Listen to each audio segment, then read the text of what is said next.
I'm Chen, greatly thankful to have this opportunity to be sharing with all of you about the symmetrical operation done by our group members, Amira, Sasha, Iza, and me. Under this assignment, led by Dr. Ruzaliza binti Mustafa, to be grateful, our group has successfully completed a flipbook making. Now, I would like to share you about the elements and operations that present in the molecule chosen bromine pentafluoride BrF5. This molecule consists of three types of symmetry operations that are identity, rotation, and reflection.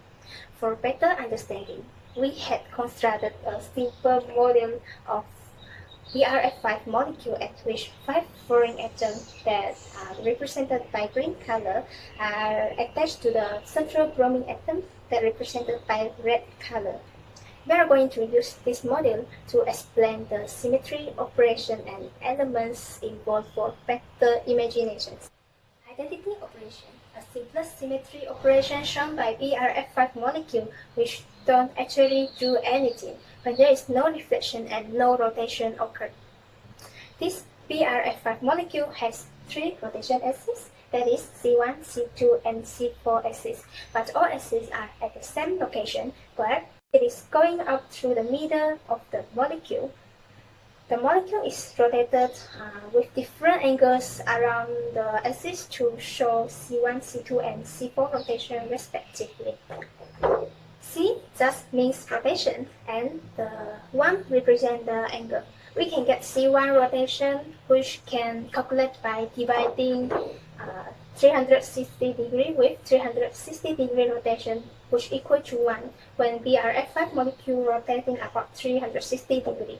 This fluorine atom rotates 360 degree and back to its original position. The molecule structure looks the same from start to end. Besides, BrF5 molecule also perform a C2 operation at which the molecule is rotated about 180 degree C2 rotation axis. So, we get a molecule at which this fluorine atom is replaced with this fluorine atom.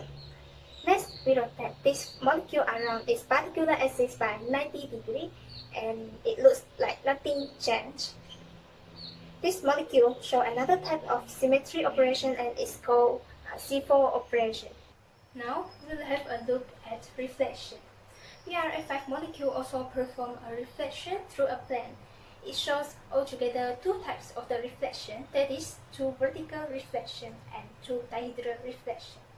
The 2 vertical planes are here and here, passing through the axis and parallel to the rotation axis of the molecule. The plane divides the molecule into 2 halves, at which during vertical reflection, the fluorine atom will reflect to replace the position of its opposite fluorine atom. Another operation we call a reflection along a dihedral mirror plane. The 2 dihedral planes are here and here. It is the line of mirror, which parallel to rotation axis, it casts the central bromine atoms to a reflection. Either a fluorine atom in the front would reflect with the fluorine atom at the back, or left will reflect with the right. And the molecule looks like the same thing. What I stated above is all the symmetry elements and operations present in the BrF5 molecule. Today I would like to share with you about how to determine point group for a molecule. In our group, we use this chart to determine point group for our molecule, which is BrF5.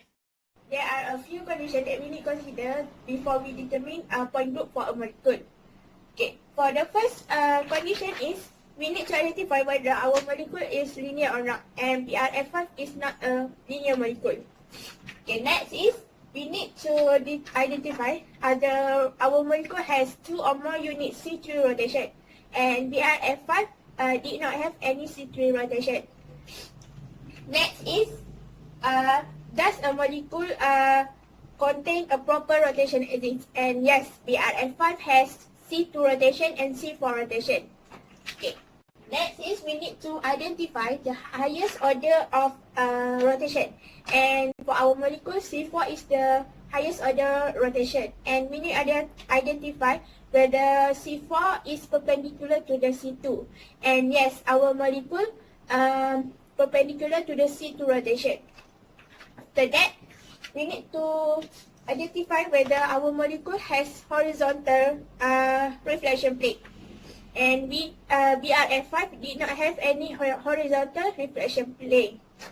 And the last one is we need to identify whether our molecule has vertical reflection plate. And yes, we have two vertical reflection plate. And that's the last point that we need that we can consider to determine the point group for our molecule BrF5 is C4B.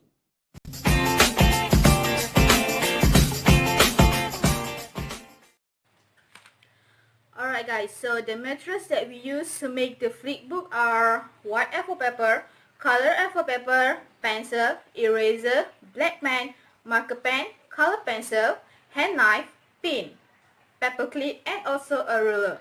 That's all for the materials, and now we move on how to make the flipbook. To make the flipbook, first of all we need to prepare all of the materials. And for the second step, we need to fold and cut the A4 papers needed. We need to fold it 1/8 of its size. And step number 3, we need to determine, sketch, and state all of the symmetry operations that we can find. Step number 4, we need to label every pieces of the cutted A4 papers by its operation, so it will not be missing up. Step number 5, we need to draw the base image. Step 6, we need to draw all of the symmetry operations movement. Step 7, we need to redraw all of the drawing by using black pen and erase all of the pencil mark. Step number 8, we need to color the molecules by we need to color it green for fluorine and red for bromine. And we need to color the original molecule with dark color and a light color for the movement. For the ninth step, we need to add a briefly descriptions for every symmetrical operations, and we also need to add cover and ending for the flipbook. And the last step is binding. For a temporary binding, we need just use a paper clip, and for a permanent binding, we use a pin. Alright, that's all. Okay, this is our flipbook, and we took about a month to finish it. It's supposed to finish early, but because of the MCO, there are a few problems that we need to face. But we managed it. We managed to finish it on time. Alright guys, for the conclusions, the ending part of this video, we want to thank our lecturer Dr. Suzaliza Mustafa for always helping us with this assignment. We also want to thank our friends and family members for always helping us to finish these assignments, this video, and also the flipbook. Although this video is kinda long and quite hard to understand, but actually the flipbook is one of the easiest way to learn and to understand this subtopic better. That's all from us.